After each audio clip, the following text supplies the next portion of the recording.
সাইয়েদনা আলীকে মদিনায় বিশ্বনবী পাঠালেন আর বললেন, যত উঁচু মাজার দেখো ভেঙে মাটির সাথে গুড়িয়ে দাও।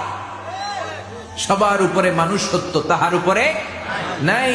এজন্য কবরকে সিকিউরিটি দিতে হবে, কিন্তু গম্বুজ বানানো যাবে, লাল সালু দেয়া যাবে, মাজারে আগরবাতি দেয়া যাবে, মোমবাতি। অনেক মাজারের উপরে লম্বা মশারি টাঙানো আছে না নাই? ওর বাবারে মশায় কামড়ায়, কত বড় ডাকাত, মশা দাঁড়াতে পারে না নিজের গা থেকেও, তোমারে কি বাঁচাবে?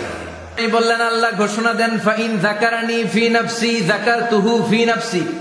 আমার বান্দা যদি একা একা আমার জিকির করে, আমি আমার বান্দাকে একা একা স্মরণ করি।